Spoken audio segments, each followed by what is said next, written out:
ফুলকপি সিঙ্গারার পরতে পরতে মিশে বাঙালিয়ানা। শীতকাল মেনেই হরেক রকম খাওয়া।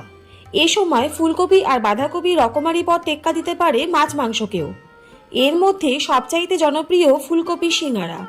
কিছুদিন আগেও ফুলকপি সিঙ্গারা ছিল বাঙালির আভিজাত্যের এক মাপকাঠি। এখন আধুনিক খাবারের ঝোঁকে আর ডায়েটের চাপে এসব খাবার কিছুটা হলেও লুপ্ত হতে চলেছে। সান্ধ্য আড্ডা বা বাড়িতে অতিথি আপ্যায়ন গরম সিঙ্গারা বাঙালি কাছে চিরকালীন বেস্ট সেলার।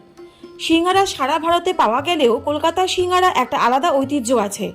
ক্লাব হোক বা অফিস বা কলেজ ক্যান্টিন হোক, ধোয়া ওঠা সিঙ্গারার সঙ্গে এক কাপ চায়ে জমে ওঠে। তবে চায়ের মতো এই সিঙ্গারার জন্ম বাংলাতে নয়। সিঙ্গারা শিকড় পড়ে রয়েছে মধ্যপ্রাচ্যে। পার্সি শব্দ সানবুসাক থেকেই সামোসার উৎপত্তি। ইরানি ব্যবসায়ীদের সঙ্গে সানবুসাক বা সাম্বুসা আসে ভারতে। মাংসের পুর ভরে তৈরি হতো সিঙ্গারা। পরের কয়েক দশকে সিঙ্গারা আকার ও গন্ধে অনেক পরিবর্তন হয়েছে।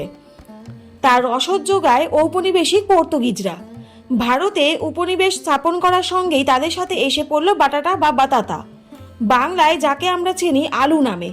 তারপর আলুর পুর দিয়ে চলতে থাকলো সিঙ্গারা তৈরি। তবে কালে কালে সিঙ্গারার পুরও বদলে যেতে থাকে।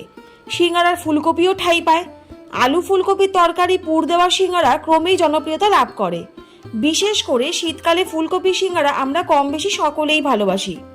তো আজকের প্রতিবেদনে কলকাতার কয়েকটি ঐতিহ্যবাহী সেরা ঠিকানার সন্ধান দেব আমরা, যেখানকার ফুলকপি সিঙ্গারা আপনার মুখে লেগে থাকবে।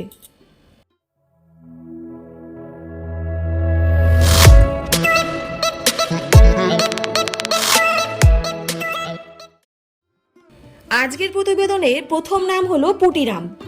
এটি কলেজ স্ট্রিট এলাকার আরেকটি কিংবদন্তি দোকান। এই দোকানটি কচুরি এবং অন্যান্য মিষ্টির জন্য বিখ্যাত। এই দোকানে সিঙ্গারা ও কচুরির স্বাদ ছাড়া কলকাতা ভাবাই যায় না। এর পরের ঠিকানা হলো দারিক গ্র্যান্ডসন। শ্যামবাজার পাঁচমাথার মোড়ে বিটি রোডের দিকে রাস্তায় বাঁ হাতে পড়বে এই দোকানটি। এদের আরেকটি শাখা আছে লালবাজারের কাছে। 1885 সালে শ্যামপুকুর স্ট্রিটে প্রথম দোকান স্থাপিত হয়। অনেক পরে এই শ্যামবাজার, এন্টালি মার্কেট ও লালবাজারের দোকান তৈরি হয়। হাতিবাগানেও একটা দোকান ছিল। এই দোকানে সিঙ্গারা যেত অনেক অভিজাতদের বাড়িতে।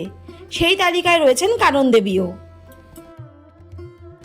আজকের প্রতিবেদনের থার্ড নাম হলো মৃত্যুঞ্জয় ঘোষ অ্যান্ড সন্স। কলকাতা শরৎ বোস রোডে মৃত্যুঞ্জয় ঘোষ অ্যান্ড সন্স হলো আরেকটি প্রাচীন পুরনো মিষ্টির দোকান।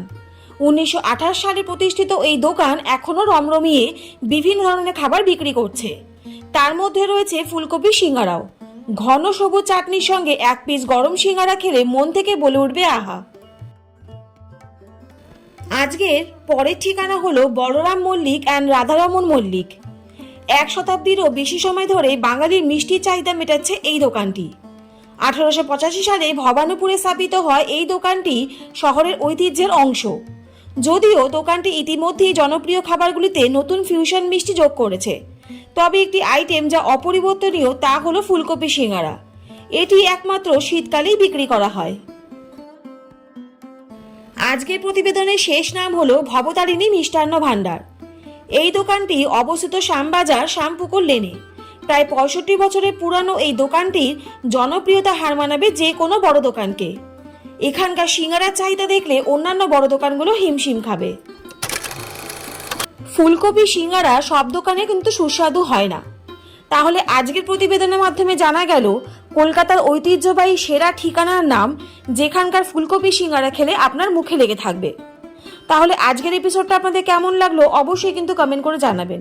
আর যদি ভালো লাগে তাহলে চ্যানেলটা please like, share and subscribe করতে ভুলবেন না।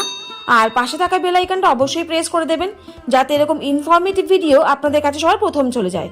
সবাই সুস্থ থাকুন, ভালো থাকুন। অনেক ধন্যবাদ পাশে থাকার জন্য। দেখা হচ্ছে নেক্সট এপিসোডে। ততক্ষণের জন্য টাটা।